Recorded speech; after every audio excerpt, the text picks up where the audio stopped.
चलिए फिर से स्वागत है आपका स्मार्ट क्लास के यूट्यूब चैनल पर। आज हम लोग फ्यूचर परफेक्ट टेंस के बारे में पढ़ेंगे। फ्यूचर परफेक्ट टेंस एक ऐसा टेंस होता है जहां पर वर्ब के साथ चुका होगा, चुकी होंगी, चुकेगी ऐसे वाक्य रहते हैं। जैसे राम घर जा चुका होगा, सीता पढ़ चुकी होगी, मोहन खेल चुका होगा, महेश दौड़ चुका होगा।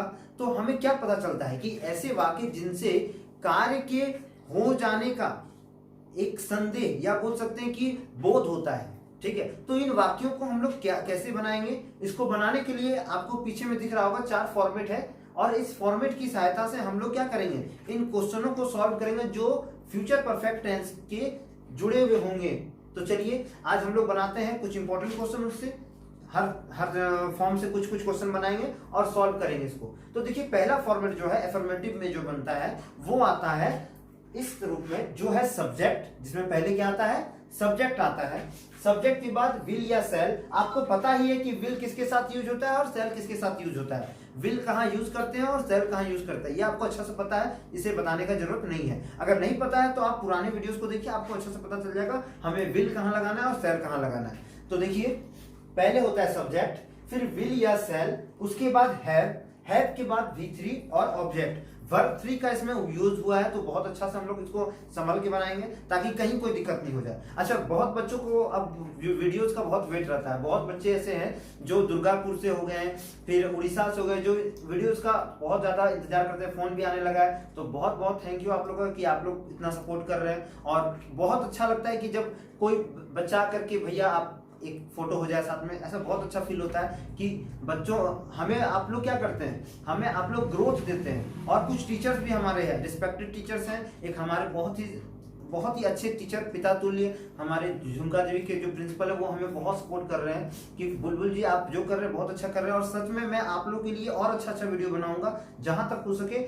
अच्छे से आप लोग को इसके माध्यम से, YouTube के माध्यम से अच्छी शिक्षा देने का प्रयास करूंगा। तो आप लोग जो मेरे ऊपर भरोसा कर रहे हैं और जो मुझे हेल्प कर रहे हैं, इसके लिए बहुत बहुत करते रहिए, सहायता करते रहिए। मैं लगातार आपके लिए लगा रहूंगा। तो चलिए अब हम लोग क्वेश्चन सॉल्व करते हैं। पहला जो है इसका फॉर्मेट है सब्जेक्ट, विल या सेल, हैव, वर्ब 3 और ऑब्जेक्ट। जैसे एक क्वेश्चन लिखते हैं, एक क्वेश्चन हम लोग बनाते हैं। क्वेश्चन रहेगा कि राम खा चुका होगा, राम खा चुका होगा। तो इसका क्या हो जाएगा, बहुत इजी है। तो राम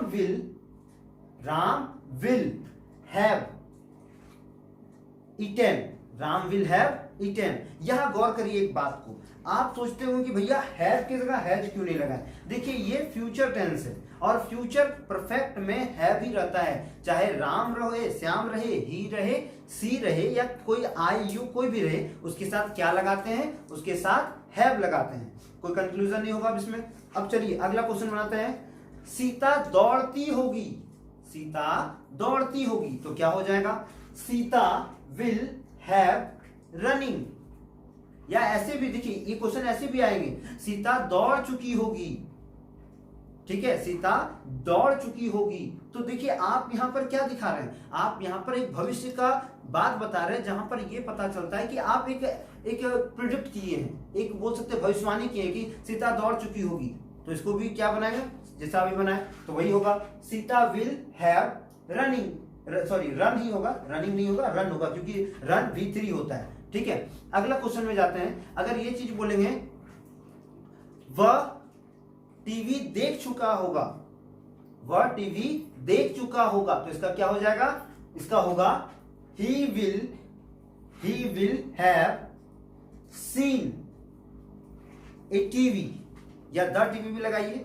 देखिए कितना अच्छा सॉल्व कर लिए। अब देखिए हम लोग इसका जो है अगला फॉर्मेट में जाते हैं। अगला फॉर्मेट जो है वो आता है इसका नेगेटिव फॉर्म में। किसमें आता है, नेगेटिव फॉर्म में। नेगेटिव फॉर्म में कैसे यूज करेंगे उसको चलिए समझते हैं। नेगेटिव फॉर्मेट के लिए सबसे पहले इसका रूल्स को समझते हैं। रूल्स के हिसाब से पहले सब्जेक्ट होगा, उसके बाद विल या सेल रहेगा, फिर नॉट, उसके बाद हैव, उसके बाद वर्ब 3 और बाद में ऑब्जेक्ट रहेगा। देखिए बहुत इजी है, आपको बस नॉट को बीच में लगा देना है। जैसे एक क्वेश्चन लेते हैं, एक क्वेश्चन का यूज करते हैं हम लोग कि वह नहीं खेल चुका होगा, वह नहीं खेल चुका होगा। तो इसका क्या हो जाएगा, इसका होगा he will not have played, he will not have played. अगला क्वेश्चन जानते हैं, वह मेरे घर नहीं जा चुका होगा, तो इसका क्या हो जाएगा?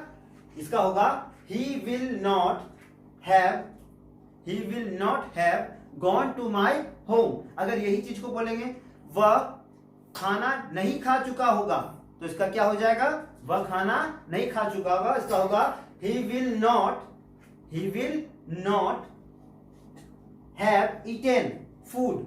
he will not have eaten food।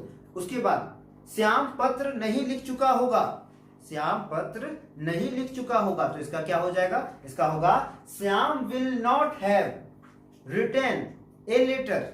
तो देखिए कितना अच्छा हम लोग नेगेटिव को भी समझ गए। अब अगला फॉर्मेट में जो है वो जाते हैं। अगला फॉर्मेट क्या है? अगला फॉर्मेट आता है इंट्रोगेटिव का। किसका आता है? इंट्रोगेटिव का। तो इंट्रोगेटिव को कैसे बनाएंगे? बिल्कुल इसका फॉर्मेट सिंपल सा है, विल और सेल को उठा के आगे करना है और बाकी जैसा है वैसा इसको रहने देना है। तो इसके लिए देखिए क्या करेंगे, सबसे पहले विल या सेल को लगाएंगे, उसके बाद सब्जेक्ट रहेगा, उसके बाद हैव रहेगा, फिर V3 रहेगा, फिर ऑब्जेक्ट और साथ में क्वेश्चन मार्क रहेगा। तो देखिए कैसे बनाते हैं, इसको जरा समझते हैं। बनाने का तरीका बहुत सिंपल है। अगर बोलेंगे क्या वह घर जा चुका होगा, क्या वह घर जा चुका होगा, तो इसका क्या होगा? इसका होगा will he have gone to home.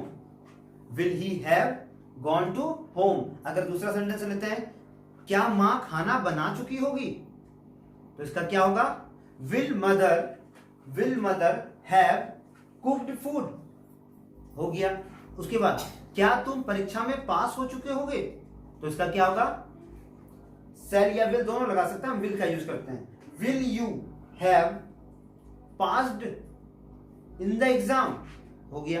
तो देखिए कितना अच्छा सा हम लोग इंट्रोगेटिव फॉर्म को भी कर लिए। एक लास्ट है, इसको समझते हैं। ये है इंट्रोगेटिव प्लस नेगेटिव में। इंट्रोगेटिव प्लस नेगेटिव को कैसे बनाएंगे, इसका फॉर्मेट पहले जानते हैं। फॉर्मेट बस क्या है, विल और सेल आगे रहेगा, फिर सब्जेक्ट, फिर नॉट, फिर हैव, उसके बाद वर्ब 3 और बाद में ऑब्जेक्ट के साथ क्वेश्चन मार्क।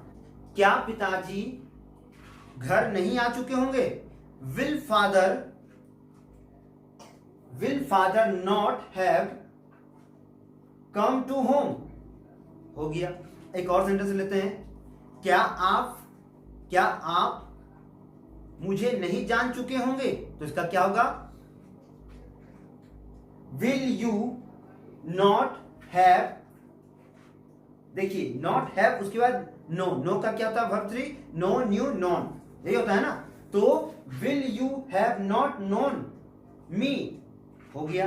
तो देखिए कितना आसानी से हम लोग चारों फॉर्मेट को जान गए। और इसी तरह से आपको जितने भी फ्यूचर परफेक्ट टेंस के जो भी वाक्य हैं उनको आपको सॉल्व करना है। हाँ, आपको कहीं कहीं वर्ड मीनिंग्स में दिक्कत होगा, उसको आप गूगल के सहारे या फिर डिक्शनरी के सहारे सॉल्व करें, उन वर्ड मीनिंग्स को खोजें, क्योंकि इसमें बहुत ही टफ वर्ड्स आते हैं जिनको बहुत बच्चों को पता नहीं होता है। आप दुकान में छोटे छोटे डिक्शनरी लीजिए और उनसे क्या करिए, उनसे उन वर्ड मीनिंग्स को खोजिए, या फिर इंटरनेट का जमाना है ही, आप उसका भी उपयोग कर सकते हैं। और इसी तरह करके आपको फ्यूचर टेंस को एकदम अच्छे से समझना है। और आशा करते हैं कि आपको सभी क्वेश्चन बहुत अच्छे से समझ में आ रहे होंगे। तो समझ में आए तो लाइक करिए, सब्सक्राइब करिए और चैनल को शेयर करते जाइए। तो आज भर के लिए हम लोग यहीं तक रखते हैं। तब तक के लिए वंदे मातरम, भारत माता की जय।